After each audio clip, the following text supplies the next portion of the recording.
All right, welcome back. We are here to episode number 4 of the Electric Fantasy Football Podcast.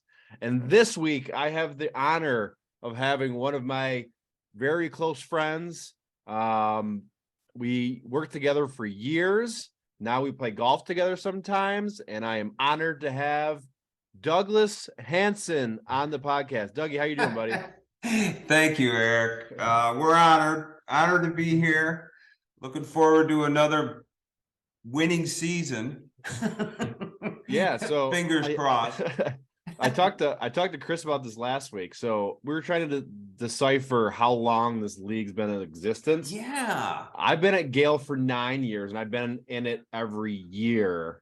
But Wow. do you remember it before I joined? Because remember we had like Bob Clark in it, we had Zimback, we had I would, it was probably maybe 2 or 3 years before that at the most, because I was trying to think when the Waterford Rebels were established. I sold all the t-shirts, but it had it on there. Anyways, yeah, no, that's a good question. It's the history of it. Because it's cool now, because if you look at our league, like most of us came from Gale, one way or another.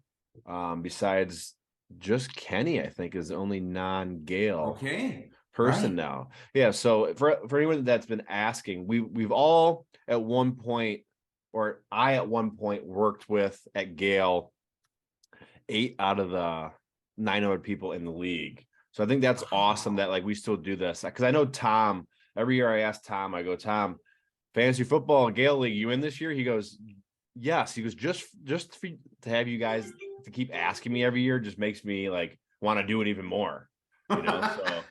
So I think right now we have a really good league going. No, that was solid. Did you hear ESPN? I did. Is it giving you an update about an injury or something? Yeah, what was it? Your team sucks. Trade somebody. No, I'm just bummed this week because I lost to Steve. All right, and I always lose to Steve. And Steve's been hit or miss this year. He's got a good team. He just they got to perform. And we'll get more into the fantasy football side of things, but this is when you really have to have some depth, because these bye weeks start coming. I looked at your opponent for this week. I'm not going to spoil who it is till later, and he's got 4 or 5 of his main guys on a bye. Yes. I need to get back on the winning ways. Yeah, you can't lose too many in a row, man. Yeah, so we'll get more into that in a little bit. But before we get into fantasy football, man, how's life going? How's Cole?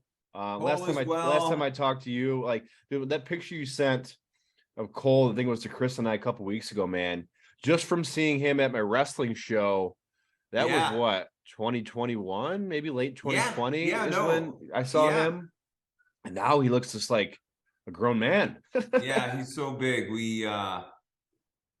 Tonight he goes to church.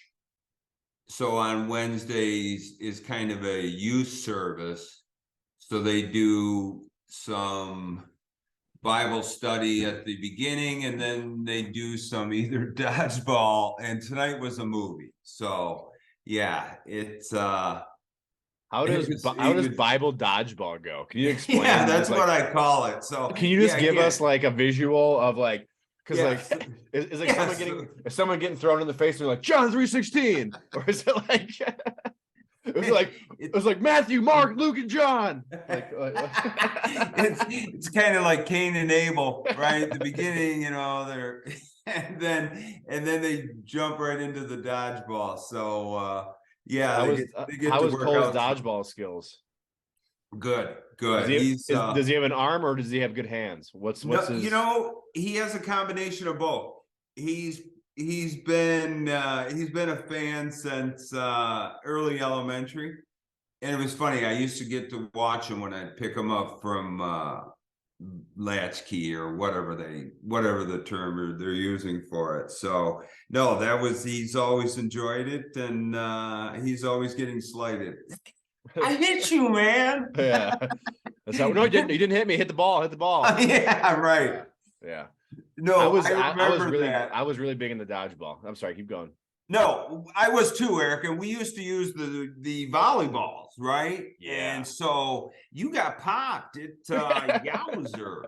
So I remember when you'd whittle it down to like 2 or 3 people, and then you'd have 2 balls. And I remember I'd throw one up so they'd try to catch it and then try to beat them. The strategy. Well, if simple game. If Cole's dodgeball skills are anything close to your foaling skills, then he's in good shape. For those of you guys that don't know, we used to do I think we did it 2 or 3 years in a row. We did the one year we had a limo and everything. That was fun. We used to go fun, Eric. So Chris Haynes, who was on the first week, that he's a big Green Bay Packers fan. 6 of us would go to the Lions Packers game in Detroit.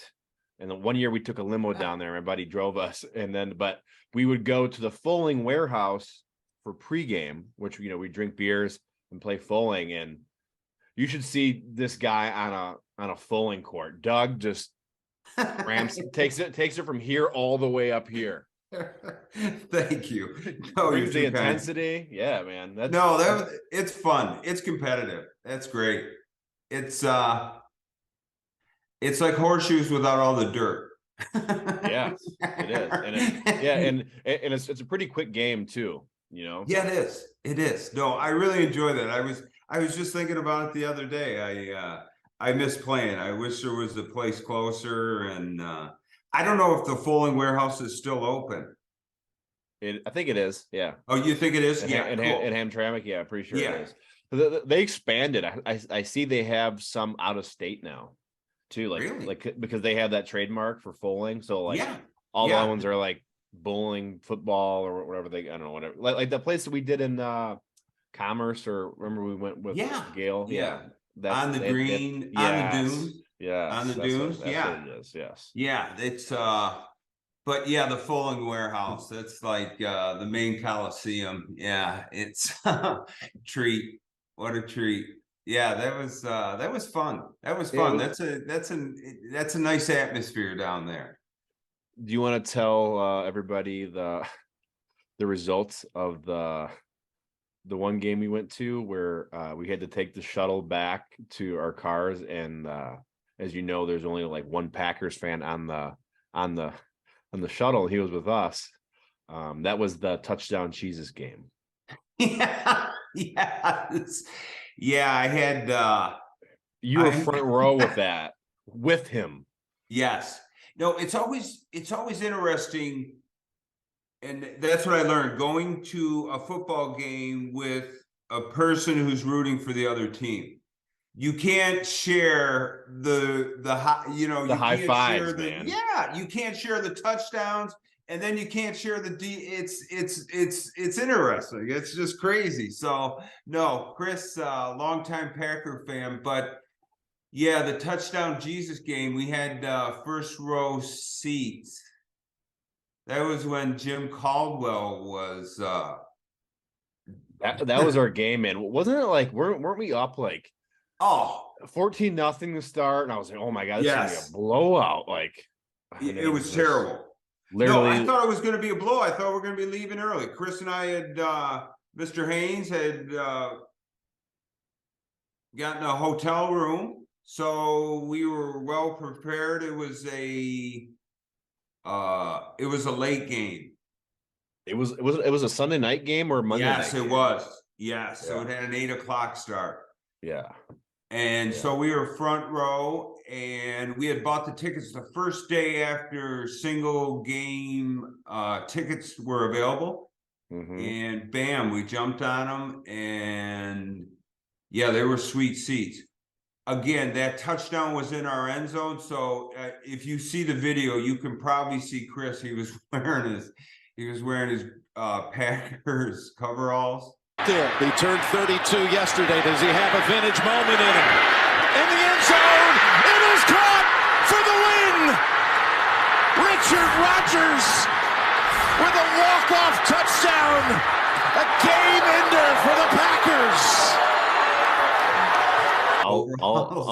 I'll throw up the picture that we have of at least Chris doing the touchdown Jesus, but he was on the front page of the newspaper too, and like, yeah, it couldn't happen to a better guy. So like, Chris is a very humble Packers fan. He's not one of those guys that's like constantly in your face and like rubbing it in. But yeah, that day he could rub it in. He had the permission to rub it into us that day. That remember was fun, man. Because it was tough after that loss. Again, let's review. We were smashing them, we were killing them, let them back in the game, and then I love this saying: the best defense is a good offense, right? We couldn't get a first down, right? That's how it always is. That's how it's been the last 3 years too. I know. And so we couldn't possess the ball. We were trying to run it, smash it up, and then we had to punt it away. And they had enough time. I remember there was a questionable penalty. We sack him? Or yes, we did sack him. There was, and they called roughing the passer. Yes, it was marginal. Like that. And then again, you knew this play was coming, the Hail Mary, and for some reason, Megatron, I don't think he was on the field. He wasn't, and he was mad that he wasn't. He had his helmet on and everything. He thought he was going in the game. I remember him talking about that. So for him to complete that pass, I remember the next day I got home and my current ex said, "What's wrong?" And I go, "What's wrong? I'm sorry, you got to explain that stuff to people." It was still painful. You know what I mean? That was week 13 in 2015. The Miracle in Motown. It actually has its own Wikipedia. It has its own Wikipedia entry. December 3rd, 2015. Wow. Yeah. A little piece of my heart was broken off that night. It's to lose that game. That's when I said fire Caldwell. To not manage that game properly, it's hard watching Dan Campbell with some of the game management at times. It's frustrating. So I'm going to ask you this question then. So if you have a lead, say there's a minute left in the game, the other team has 3 timeouts. You have the ball at your own 25. What do? Do you run the ball 3 times, or are you going to at least try and pick up the first down with a pass? I'm getting the first down. You got to be aggressive, right? That's when you use play action, right? You've set it up, right? They all think you're running, right? Those quick little hitters. Oh, come on. Do you think the team that you're playing against matters? For example, if you're playing Green Bay, you do not want Aaron Rodgers to get that ball back. If you're playing Geno Smith, maybe we'll run out 3 times and rely on our shitty defense. But right. Lions have never really had a stellar defense, so since Damien Sue left. yeah. We had Damien Sue, we had DeAndre Levy, we had Slay. It wasn't Farley. Who was the big guy? Yeah, that was right after Sue. That was right. I thought they'd played together for a season or 2. You could be right. No, I'm not. But again, it's funny now that I look back to that, having the ability to stuff the run up the middle is so big. It just, those interior tackles on your defensive line are so critical, and just establishing the line of scrimmage. It's unbelievable. Our lovely Lions, they apparently, when it's 3rd and 18 and we're on defense, I guess all you have to do to get a first down is to hand the ball with a draw. Like that happened. Right. They're literally giving up on the series, and then they get a first down. No. This whole punting thing, really, He does not like to punt, determine man. He does yeah, not like to punt. our wins and losses are determined how many times the other team has had to punt. And so you go, what? It's yeah. It's been a tough again. If we'd won that Minnesota game, we're in a completely different situation right now. Easily. Yes. We go, hey, we had a bad showing at the Patriots. Sure, it's a third string quarterback. Again, you shouldn't lose to a third string quarterback. You should have a defensive scheme that's putting so much pressure on him that it just doesn't happen. I mean, if you look at it, we lost to the best team in football right now, the Eagles, by 3 points. Right. We should have won that Minnesota game. They're 4-1, right? Yeah, right. 4-1.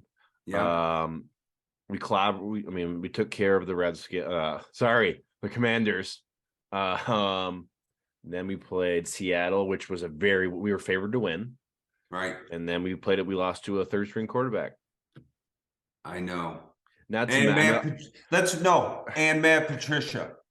I was going to say 29-0, Doug, to Matt Patricia and the New England Patriots. When Matt Patricia is calling those plays too, with a third string quarterback, you think you got this in the bag. Yes. No, it's how is that guy calling plays though? Like, what in the world? He's not even an offensive minded coach. He's known for his defense. No, he started on the defensive side. Yes, it's I don't know. Are we cursed? Hold on a second. I'm opening the bar. Okay. There you go. Bar's open now behind Doug. Bar's open, man. Margaritas. We got some whiskey. We got some. What do you got? Some scotch. What do you got? It's all in one. Yeah. So no, it's hard being a Lions fan. It's hard. It's but one of my favorite stories about you was when we traveled to Boston for work. Remember that? Yeah. It was like a public speaking class. And Doug, it was like the last day, and Doug had to give a story. I don't even know what the topic was. I think it was something that like change your year. I don't know what it was, but it was when the Lions beat the Patriots, and then they had Tom Brady, right? And that was like we only had like 2 or 3 wins that year, and that was when we had Patricia as our coach too. So we thought it was the biggest deal in the world. But you told the story so well. Thanks, buddy. You're like, beating the Patriots was our Super Bowl. I think that's how you ended your speech. Yes, it was. It was our Super Bowl. I think of that in the way when we have a victory against the Packers. Again, our road to the Super Bowl is always through Green Bay. All right. And Aaron Rodgers. One day they will not have Aaron Rodgers or a Hall of Fame quarterback, and then they'll see. Yeah. Did I tell you that I'm actually going to Lambeau for the Lions game? It's the last game. It's the last game of the year. It's in January. How cold is that gonna be, dude? Dude, that is crazy. Who are you going with? Easy. So Easy has one of his sales clients has season tickets. He lives in Wisconsin, so he gave us like 8 tickets. So like we might even get like an RV, but Kenny's going. Kenny's going. That's in our league. Easy. Nice. Joe might be going. Yeah. I thought you were gonna say you're taking the ferry over. I just like saying ferry. No, that'd be a little too much for me. But no, sure. Yeah. Seasick. I got seasick on the way to the Packer game. What? So, do you have anything else fun coming up? You got any more of those guys golfing trips? I know you just got back from summer recently. No, I feel like this weather has finally closed the golfing season. Yeah, I was thinking the same thing today. I did sneak in 9 yesterday. So did I. Yeah. Yeah, I found something recently, my swing. It's progressing. I like it. So how often do you swing in the off season? Do you ever do like a simulator? Do you ever go to like a range? I have been to the simulator with me. You went, yeah, with Chris Skalski at Crystal Lake. They have a nice simulator. But I also went to the Dome on 5 Mile. Is that on 5 or 6? Oasis, that's 5 in Haggerty. That's where I used to Yes. live. Yes. Okay. Yeah. So I went there like 3 times before the season started too. That helped just to swing a little. Just to see where the ball goes to, Right. Yeah, it helps. Especially again, simulator versus dome. I'm more dome. So Oh yeah. And I enjoy the simulator experience, but it's not the same. To be able to see your ball flight, yeah. All good. So no, it's been a great golf season. I progressed, my short game's getting better. You really where I'm at now is I'm consistent enough. I'm usually 2 shots near the green, right? You have to be able to get up and down, right? Or at least, it's those damn double bogeys, man. Yeah, you can't average them into your scores. It just doesn't. So it's all about course management is what my biggest thing is. I've started to learn to take my medicine. If I have a bad tee shot, I'm not trying to hit the green from the trees. I'm just trying to get back in so I can set up a next shot to try and get up and down for par, stuff like that. No, it's a slippery slope. You try that circus shot under the trees that happened to Patrick Cantley this weekend. He took an 8 on the last. Was it an 8 or a 7? Yeah, it just cost him. That's all I know. He was under that bush and tried to hit a circus shot, and then it hit into another tree. And it's no. Take your medicine, right? I'm gonna bogey this hole, but no. Mitigating your errors. Yeah. Well, I'm glad you're doing good, Doug. And next up, we're going to get into what everybody more than likely came to hear about. And we're going to talk about the fantasy football season.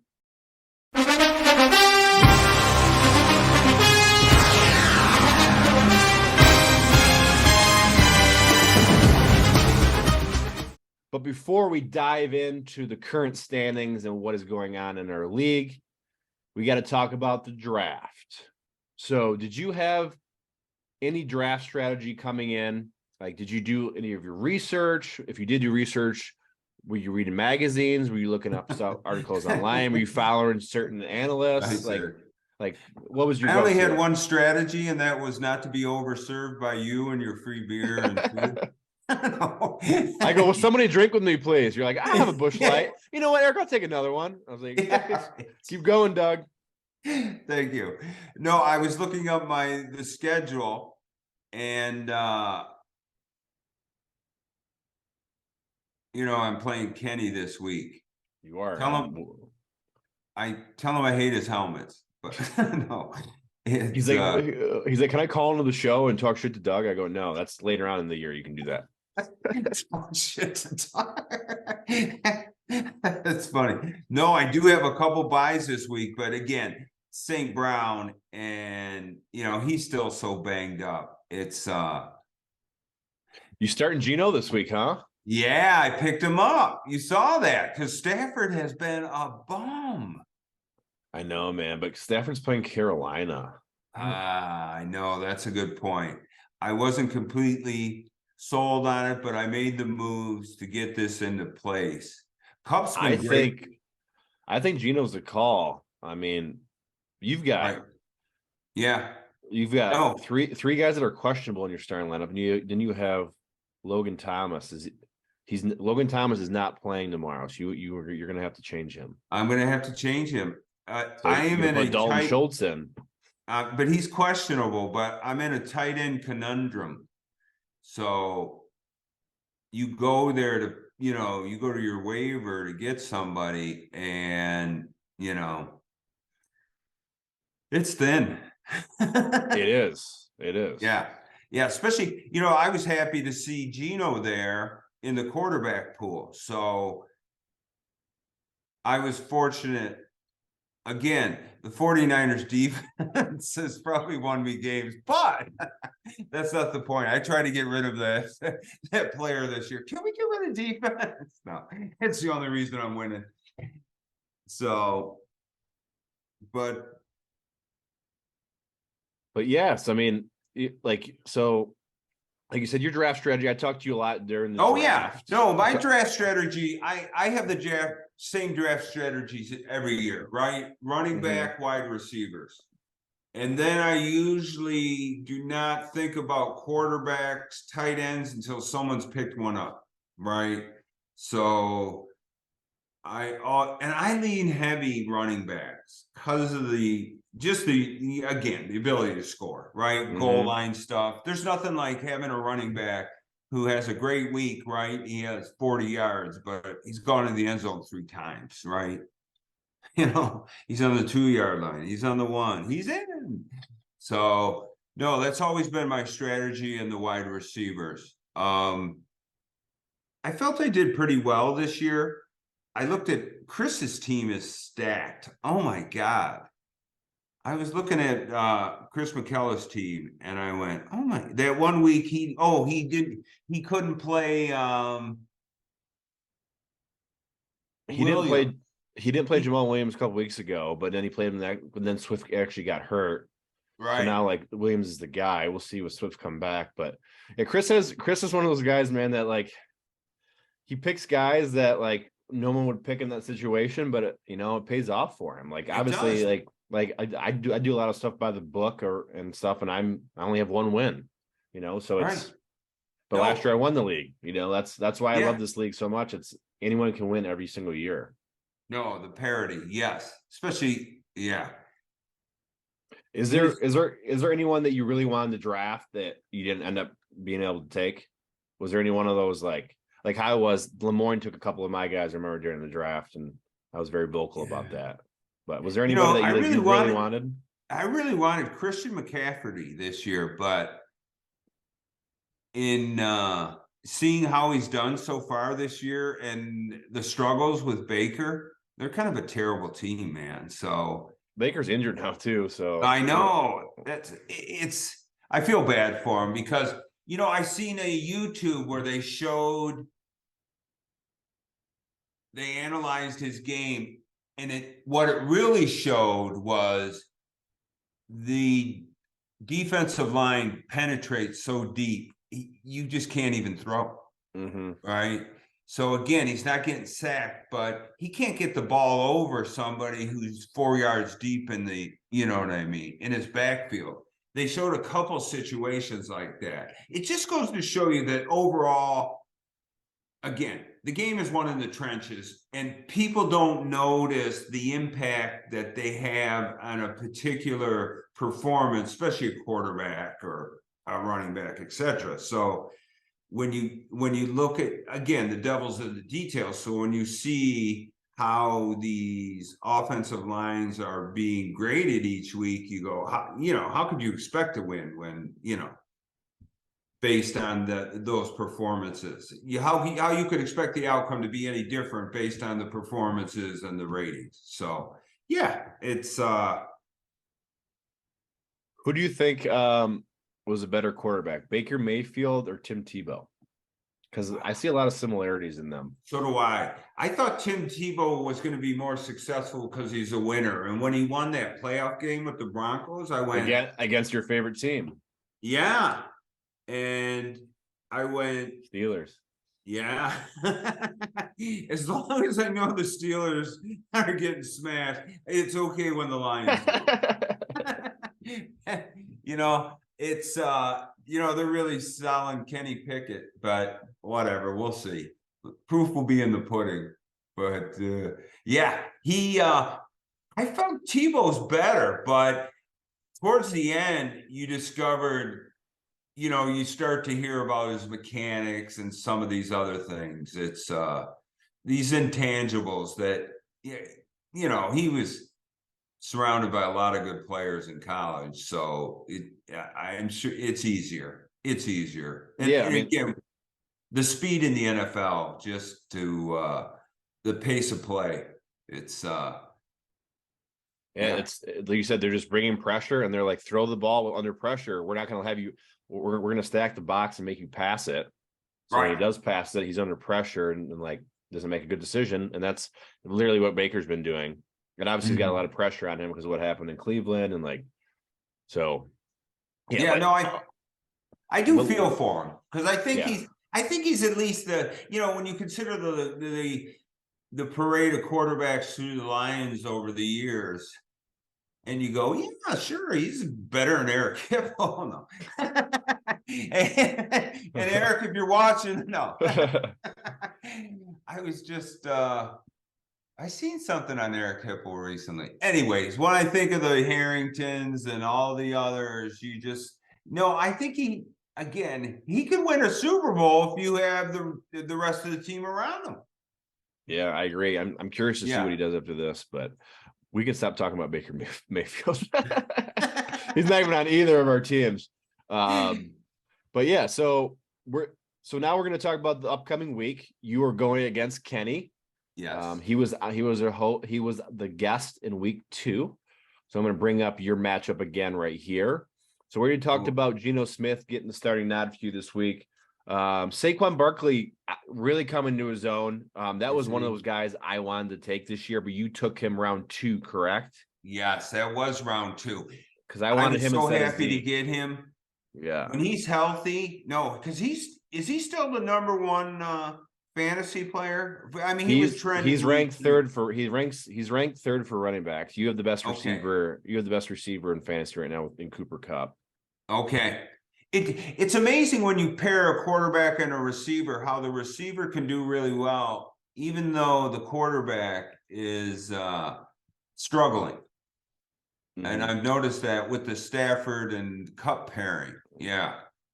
May I just add, I'm so proud of you because I'm looking at your team right now, and you've made moves this year, man. You're hitting the waiver wire. Like that's not.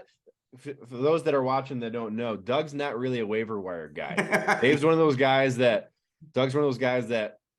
drafts his team and just pretty much he'll make 1 or 2 necessary moves on bye weeks and stuff like that, but he's usually not digging deep. And I'm loving what I'm seeing right here. You picked up Logan Thomas. He's not playing this week, but I'm a huge fan of him. Right. Raheem Mostert, he's the number 1 guy in Miami right now. If Miami can get Tua back, which they're saying he might play this week, I mean, that's only going to free up him even more. And then we already talked about, I already brought up the other guys you picked up, and like your depth too. You have 2 tight ends. Yeah. You have Stafford on your bench. Damien Pierce, he's been solid. No, Houston. I'm a fan of Miami. I'm really disappointed that Tua got hurt. I don't know what his return. What do you think about that? Did you watch that live? Because I think I was texting you and Chris. Yeah, I saw that. There was when you scary, man. Yeah, when he said it's my back. I go back. Yeah, I couldn't even. Yeah, it was. I go, are they trying to hide something? But again, it's a brutal sport. It's brutal. What it reminded me is that penalty this week. Sorry to regress. Lions. Remember when he had the roughing the passer, and the announcers go, "Oh, that wasn't roughing the passer," and they played the replay, and the guy's helmet hit him right on the chin. Yeah. Oh, I heard that hurt. You know how much that hurts? Yeah. Unless you're playing powder puff, but anywho, no, that when you see that kind of thing, there was terrible announcers this week. I'm sorry. Whatever. They were hometown fans. So who's your favorite announcer? Like, it can be even a primetime guy. It can be like just a guy the Lions usually get. Who's your go-to? I like Romo and who you usually I always think of the NBC guy. I can't think of his name right now. But Al Michaels? Yeah. Or you're thinking of it's interesting because that's what I'm noticing, especially the sideline commentators, is I prefer announcers who've played football now. You know what I mean? Yeah. And I like Greg Olson. I think he's solid. Yes. Jason Witten wasn't bad. I don't think he does it anymore. Drew Brees I thought was fine. Yeah, so did I. But it reminds me of, I believe in that philosophy for the coaches too now. You know what I mean? And I think ultimately Dan Campbell's going to be successful, but Yeah, how many years do you think they give him? What'd you say? Say the Lions go 5-12 this year, 5-11. Right. Do you what has to happen for? I mean, obviously, they're going to leave him for year 3. You would think. Yes. Like, do you think the third year is he's got to get it done? I was thinking I was thinking today of this because of the firing from the Carolina coach. Yeah, I forgot his name. Matt Rule. Matt Rule. Yes. He's going back to college for sure. Yeah, he is. Well, he was Baylor. Wasn't he with a Big Ten team? I couldn't remember. I can't remember. Huh. I got Nebraska. Baylor. He was with Nebraska. Nebraska. Wow. So he was. No, you're right. He was. I'm completely wrong. He was the head coach at Baylor and Temple. Okay. I just saw Baylor's colors in my head. That's why. That's great. That's great out of you. But I was thinking that today. You got to give Dan Campbell 5 years. You got to give him 5 years of drafting, right? Again, the best teams are the best drafters.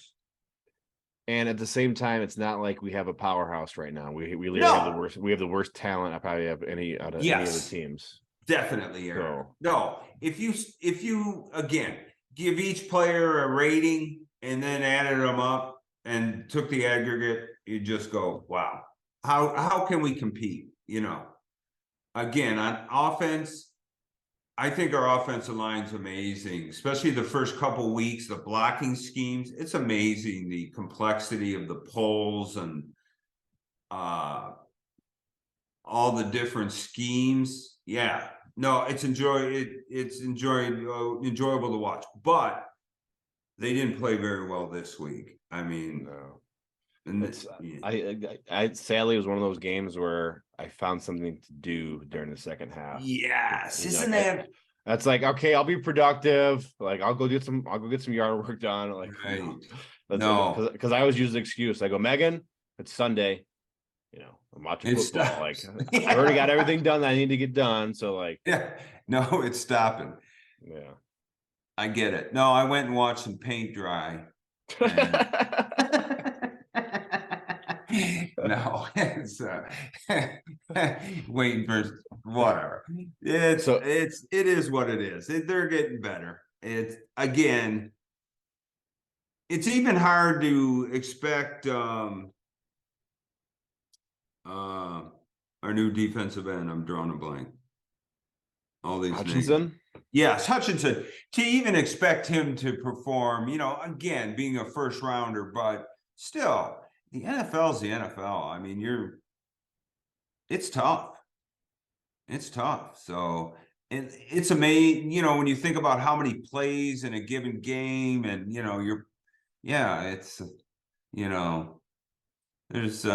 there's very few Reggie Smiths and Lawrence Taylor. Lawrence Taylor used to dominate a whole game. It was just like, he sure did. Yeah, it was amazing to watch that. But speaking of dominating, yes, we're gonna Kenny, give me his number. No. No, I would say, speaking of dominating, we're gonna finish up and talk about your matchup with Team Kozdron this week. You are predicted to win 119-99. His bye week players are Derrick Henry, Devontae Adams, Darren Waller, and Josh Jacobs. So I would say his top 3 guys are on buys. If you want to consider Henry, Adams, and Jacobs. Waller hasn't done anything this year, but I mean, you got to be. I mean, if you lose this week, I would think that would be like a huge loss for you because. Yeah, no, I have to be right now. I'm favored 62-38. I love those percentages. It's no, that was a great game with Tom that last night. Oh yeah. Watching the numbers click. Yeah. Kick up. Yeah, it was funny. Yeah, when it's that close. I thought I was going to have that kind of thing, but Juju Smith-Schuster just I thought he was going to have a bigger role in KC, but hey, Yeah, that offense is hit or miss. I mean, when Travis Kelce's catching 4 touchdowns a game, you're like, Right. okay, like I just gotta hope for yardage at that point. But Yeah. I mean, obviously you're confident going this week. I'm gonna guess you're gonna predict yourself with a W, correct? Yes. Yes. And then we're going to party on the town. There you go. I'm So emptying that behind me. if the Waterford Rebels win this week, they'll put you at 4-2. You're currently 3-2. You're playing against Team Kozdron, which is 1-4. You want to know what's really crazy about this league is that there are 7 teams that are 3-2. Yeah, I know. Isn't that crazy? Yeah. So like for me, I'm 1-4, but I'm only 2 games out of first place. No, exactly. It's not like somebody's run away and is undefeated. I think last year when you won, I think you started 4 or 5-0, didn't I? Am I wrong? I think I started off hot. Yeah. So then again, within your first 6 games, you only have 1 loss. Yeah, you start to run away from the pack. But yeah, it's Chris, Mr. Skalski, Mr. McKella, Al's coming on. Lemoyne, you, and then Haynes, and then Steve. Yeah. It's gonna be a fun rest of the year. We're only 5 weeks in, so that's the best part about it, you know. No, it is. It's no, the NFL is just too much fun. You can see when the days get dark when the league's over, you know, when the season's over. Remember that first week after the Super Bowl, I'm a little moody. Yeah. Because it's funny, as you watch more football, you can watch more football, right? You can watch teams that, you know, you don't know that much about, but you may have a couple on your roster. So, you know, it keeps your interest. And that's how you discover new players. You go, wow, he's pretty good. Yeah. So, because I don't watch a lot of college. It's semi-pro. So that's what I predict what's going to happen. It will eventually... the semi-proness of college. Hey, come play for our school. You know, I mean, they're not even students, right? They're like representing, you know what I mean? The team is like a separate entity, right? It's these I hate saying it, right? That they're going there to play football. Yeah. Right. I mean, yeah. So no, it's great. If I make the playoffs, I consider it a successful season. So that's how I'm trending. Is that a prediction? I hope so. I think you get in there for sure. I think so. With my team, I think Barkley really helps. 2 solid running backs. My quarterback play has been suspect, but hey, anything can happen. So as we wind down here, I like to do a couple different segments here. The first segment we're going to do is I would ask about the Lions, but the Lions cannot lose this week because they do have a bye. So I'm going to ask you the game of the week. I don't know if you've looked at the schedule, but I'm really looking forward to this game. Oh yeah, let me see. I'll tell you what game it is. I'll tell you what game you're trending. All right.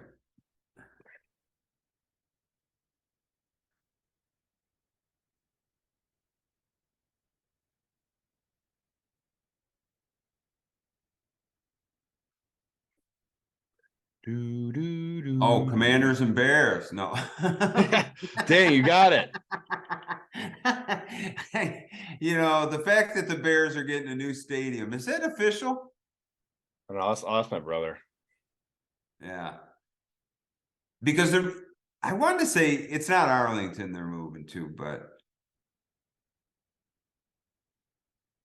So the game. Okay, don't tell me. I'm there. It's wow, Bills and Chiefs. That's the game. Yeah. You know what's another good game is I want to see the Bucks and Steelers. And then there's 2 really good games. I'm sure you got some interest here, the Vikes Dolphins.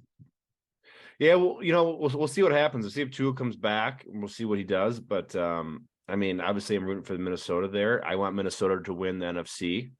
Right.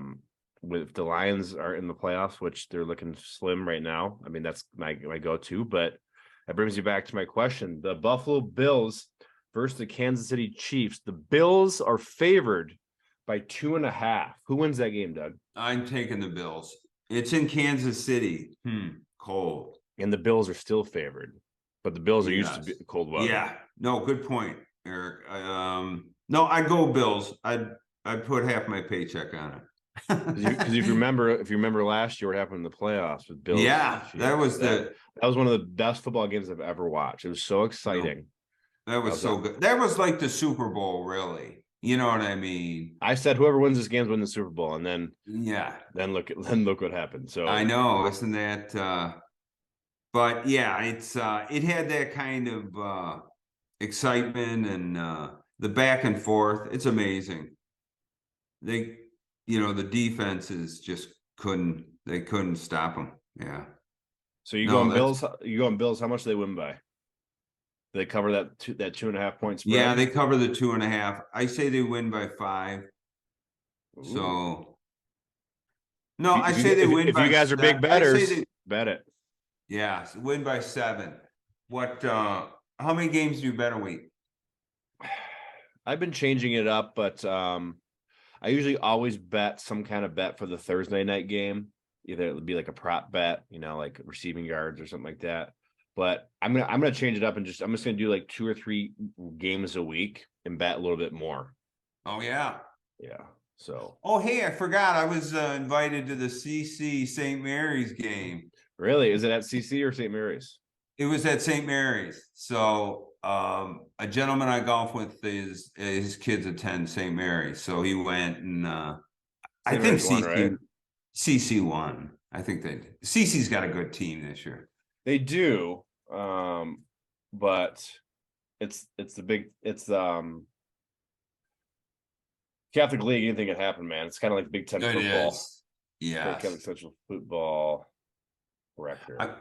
You remind me. I'm curious to see how Michigan fares after last week's performance. Megan's going. She's not going to the game, but she's tailgating. Yeah, nice. they that's my favorite. They beat St. Mary's 31-17. Yeah. I guess, St. Mary's has an incredible wide receiver. He caught like first play of the game, he catches a pass. I think he scored. It was just short. Didn't catch another pass to the fourth quarter. Wow. Yeah. Yeah. This guy's like 4 or 5 star. Yeah. Good stuff. All right, Doug, as we our last segment of the show, it's called the rapid fire segment. So I'm going to ask you 5 questions. These 5 questions are targeted for you. So it's not just a generic question. And the whole point of this segment is for you to answer. Raphael. No, which was my favorite mutant ninja. I will not be asking you your favorite Ninja Turtle. I'm sorry. Okay. Scooby-Doo mystery. Sorry. Go ahead. So the whole point of this is for you to not think too long on it. I want, okay, the first thing that comes to your mind. All right. Are you ready to do this? There's 5 questions. I got my hand on the question. Number 1. Who is your least favorite Detroit Lion of all time?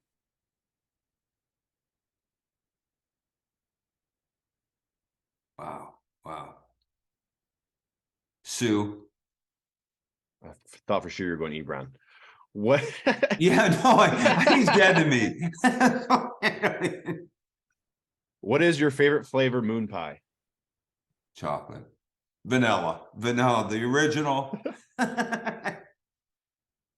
What is your least favorite NFL team? Steelers.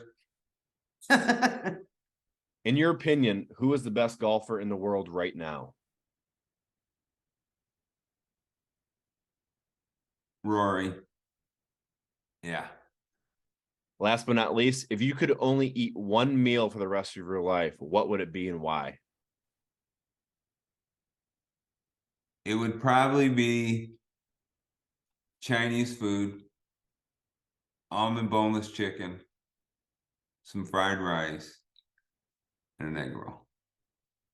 Imagine eating that every day. I could. There are people. That's from the Nicholas Sparks book.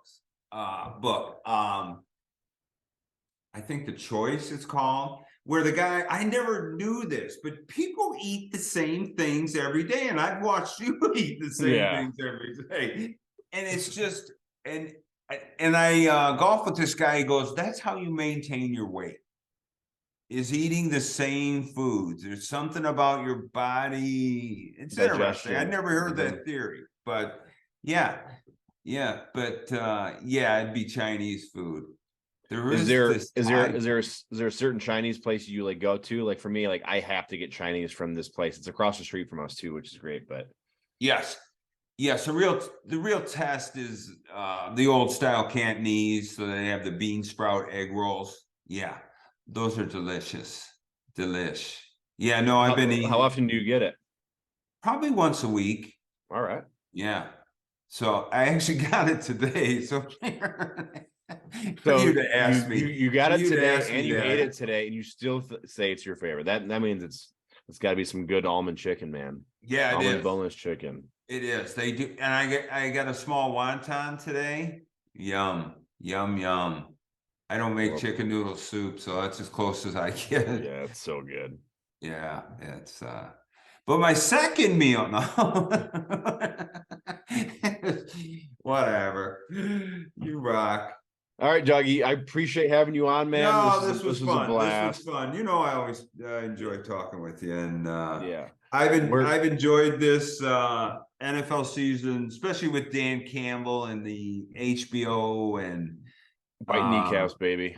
Yes, and I enjoy that we do our draft in person. I think that's the only way to do it, and that's going to be the only way from now on. I mean, yes, no, Eric, I'm with you, buddy. So, no, I enjoy the interaction. So, and thanks for your time. Thanks for doing this, bud.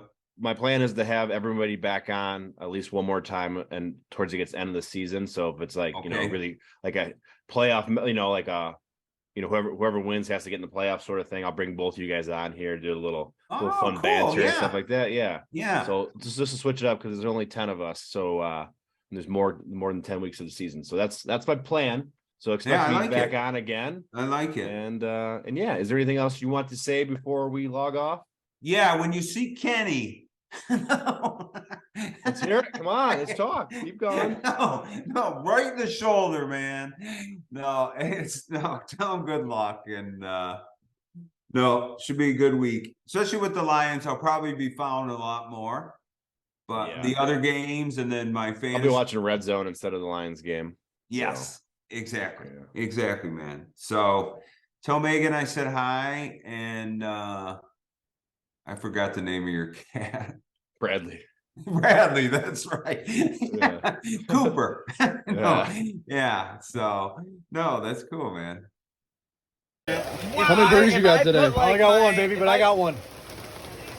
You guys are good. You do have a Brooks Koepka thing, man. Do I? Yeah, man. I'll take that. Yeah, man.